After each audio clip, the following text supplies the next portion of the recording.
Poe, who is are you ordained minister, Dr. Poe, Yes, an ordained minister yes, as well as a psychiatrist. And of course, I think that that combination brings to us this morning very, very useful information about the relationship between crime and religion. And of course, Dr. Poe, you were talking about an inmate study that has been done, and let's continue that conversation and give us as much information as you would like to give us this morning so that our audience might come to a better understanding of what we as a community can do in order to deal with some of the problems of violence that we have in our society. Right. Well, as we said earlier, we decided to include a spiritual assessment in our effort to better understand violence.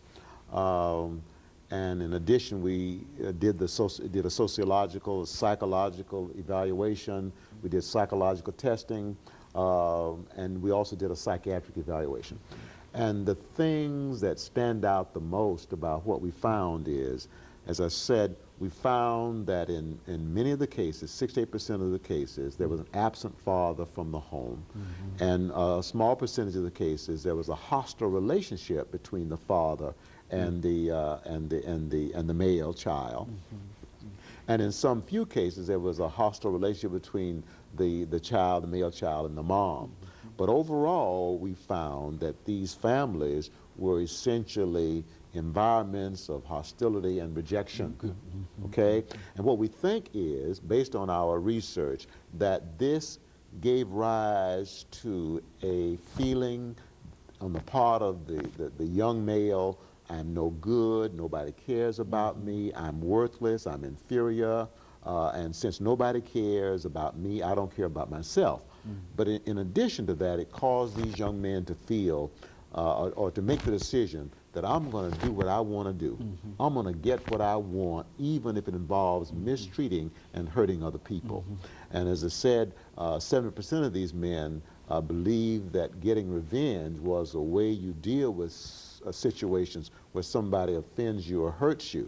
And I think it's interesting because of the 30% of the men who said, you know, before I became involved in religion, before I began to pray and before I began to worship, and they were able to attend worship service while in jail, I used to believe in trying to get even when somebody offended me, but now I try to handle it in some other way.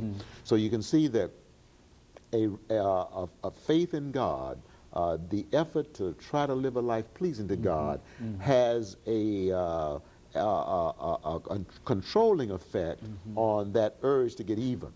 It's hard to have an active faith in God and to believe in revenge at the same time. And so much of criminal behavior, especially murder, all right, so much of assaultive behavior has to do with, on the part of the person, an effort to get even with somebody that he or she thinks has offended them. So the motive of revenge is a very important motive in violent behavior. And a religious life, faith in God, participation in an active religion, trying to live a life pleasing to God, helps to put brakes on that desire to get even.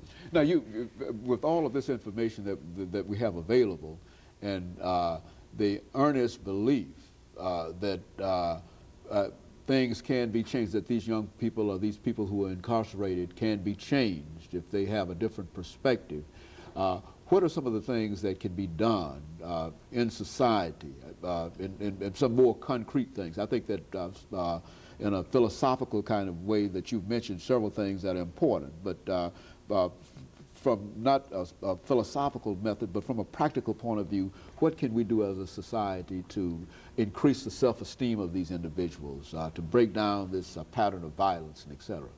Well, I think what we need to do is to recognize the fact that we as human beings, we are much more spiritual beings than we are physical beings.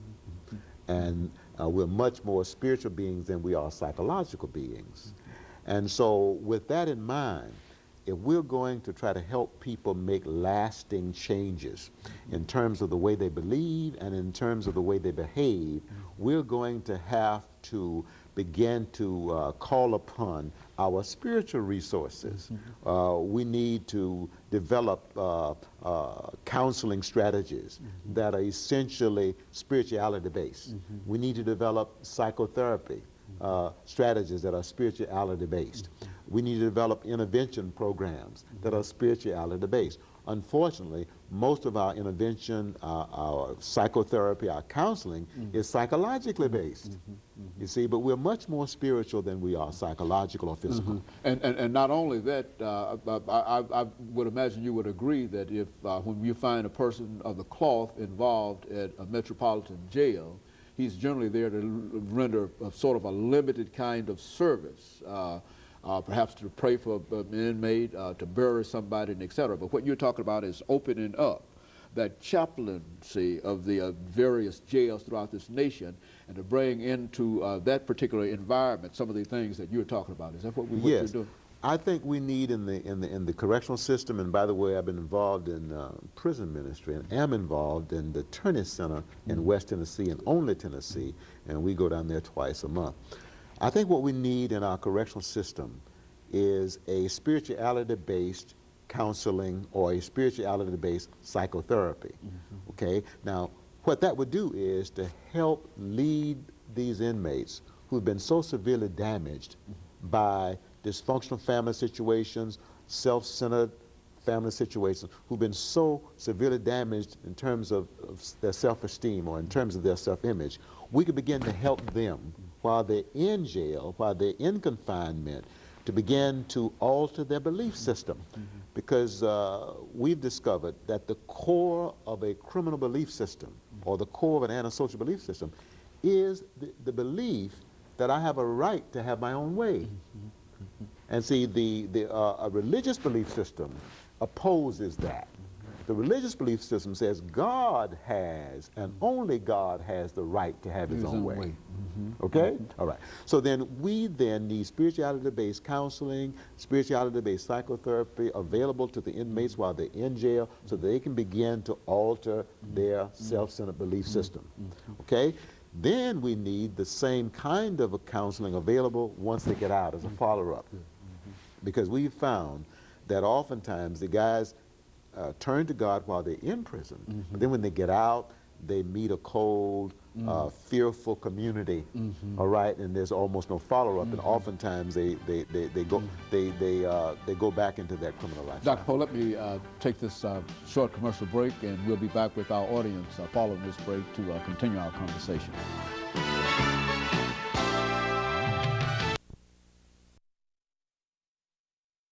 The topic is crime